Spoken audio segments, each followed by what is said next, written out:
नमस्कार दर्शक मित्रों, स्वागत है आपका हमारे YouTube चैनल धार्मिक ग्रंथ में। तो दोस्तों, श्रीमद् भागवत गीता का उपदेश भगवान श्री कृष्ण ने अर्जुन को दिया था। यह एकमात्र ऐसा ग्रंथ है जो मनुष्य को जीने का सही ढंग बताता है। गीता जीवन में धर्म, कर्म और प्रेम का पाठ पढ़ाती है। श्रीमद् भागवत गीता का ज्ञान मानव जीवन के लिए बहुत उपयोगी माना गया है। गीता संपूर्ण जीवन दर्शन है और इसका अनुसरण करने वाला व्यक्ति सर्वश्रेष्ठ होता है। श्रीमद् भागवत गीता में भगवान कृष्ण के उपदेशों का वर्णन है जो उन्होंने महाभारत युद्ध के दौरान अर्जुन को दिए थे। गीता की बातों को जीवन में अपनाने से व्यक्ति को खूब तरक्की मिलती है। गीता में कृष्ण ने बताया है कि मनुष्य का विनाश कब होने लगता है। तो दोस्तों, अब हम बात करेंगे श्रीमद् भागवत गीता अध्ययन 1 अर्जुन विषाद योग युद्ध के परिणामों पर दुख की अभिव्यक्ति के बारे में बात करेंगे। भगवत गीता एक ही वंश के दो चचेरे भाइयों कौरवों और पांडवों के बीच महाभारत युद्ध के युद्ध क्षेत्र की दहलीज पर प्रकट हुई थी। इस पुस्तक की प्रस्तावना में भगवत गीता की पृष्ठभूमि खंड के तहत उन घटनाओं की पूरी श्रृंखला का विस्तार से वर्णन किया गया है जिसके कारण यह महाभारत युद्ध हुआ। भगवत गीता का रहस्योद्घाटन राजा धृतराष्ट्र और उनके मंत्री संजय के बीच संवाद के रूप में शुरू होता है। धृतराष्ट्र अंधे होने के कारण रेगिस्तान में व्यक्तिगत रूप से उपस्थित नहीं हो सकते थे, जो संजय उसे रेगिस्तान में होने वाली घटनाओं का ताजा विवरण दे रहा था। महाकाव्य, महाभारत और कई अन्य हिंदू ग्रंथों के प्रसिद्ध लेखक संजय ऋषि वेदव्यास के शिष्य थे।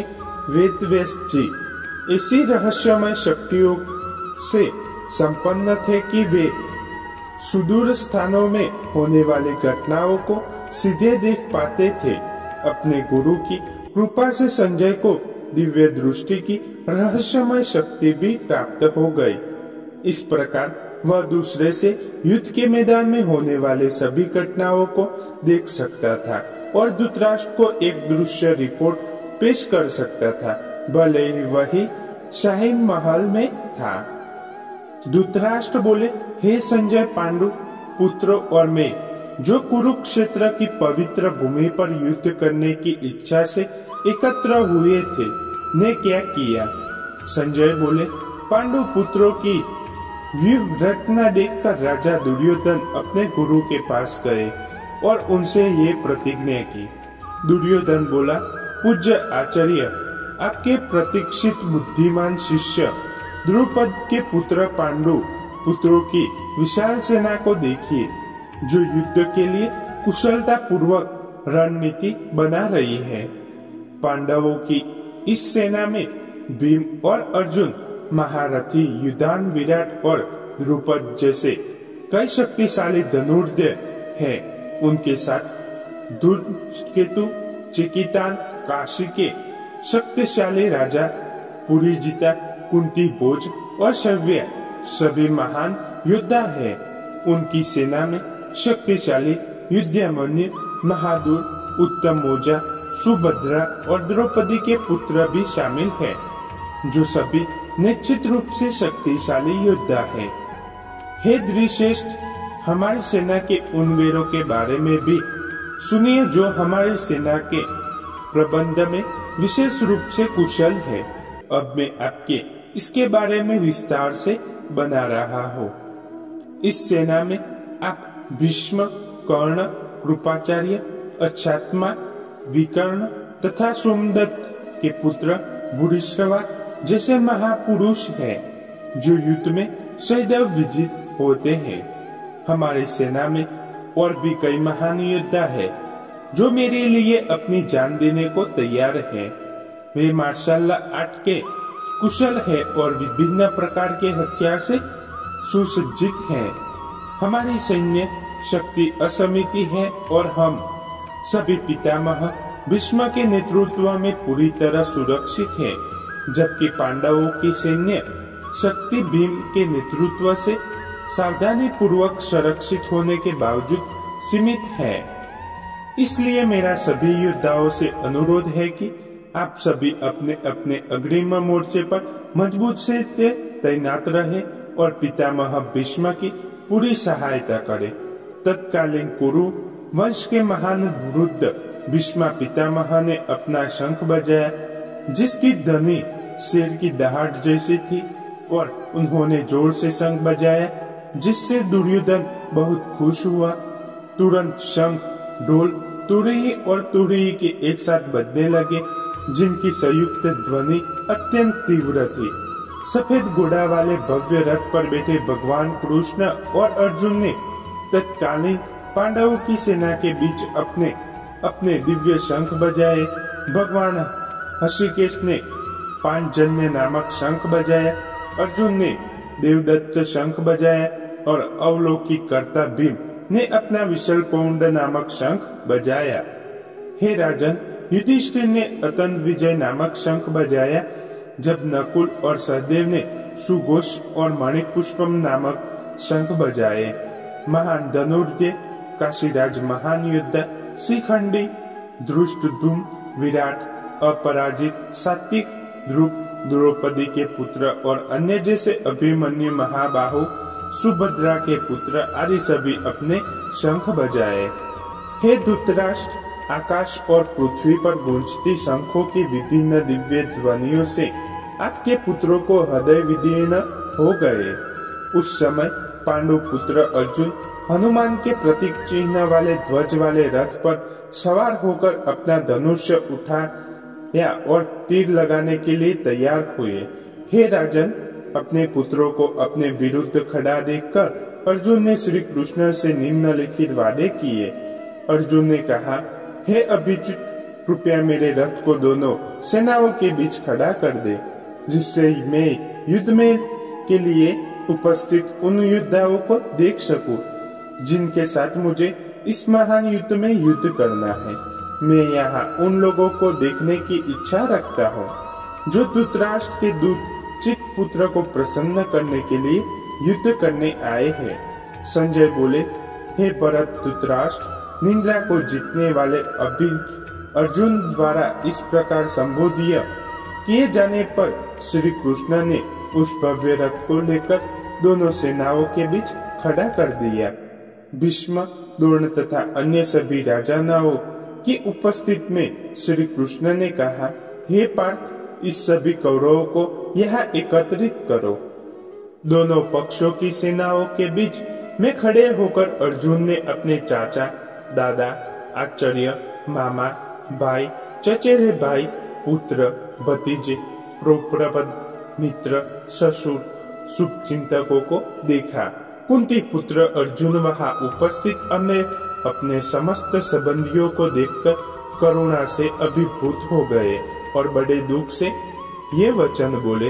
हे अर्जुन ने कहा, हे कृष्ण, मेरे अंग कांपने लगे हैं और मेरे बंधु बांधवों को युद्ध के लिए तथा एक दूसरे को मारने की इच्छा से उपस्थित देखकर मेरा मुंह सूख गया।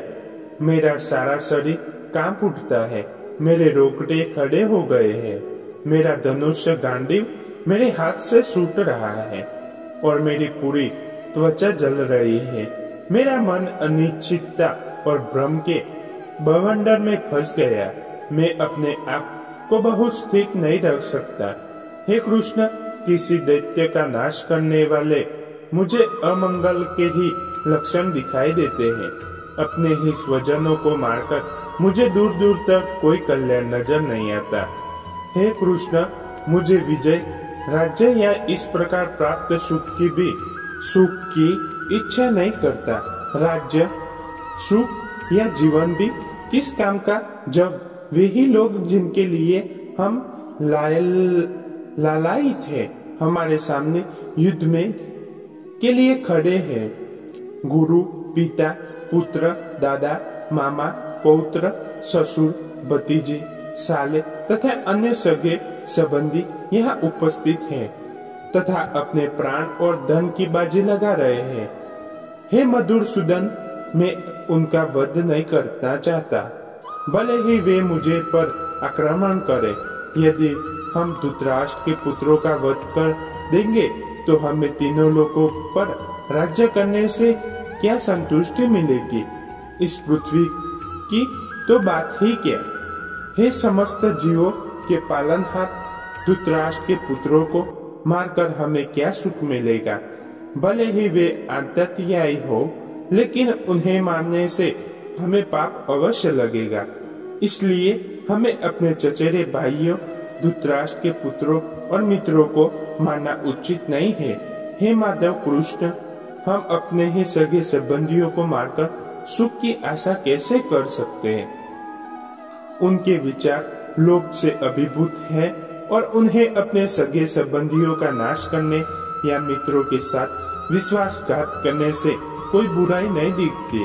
फिर भी वे जनार्दन कृष्ण, हम जो अपने सगे संबंधियों की हत्या में अपराध को स्पष्ट रूप से देख सकते हैं, इस पाप से क्यों विमुख होना हो? जब एक वंश नष्ट हो जाता है तो उसकी परंपराएं नष्ट हो जाते हैं तथा परिवार के बाकी लोगों के अधर्म में लिप्त हो जाते हैं।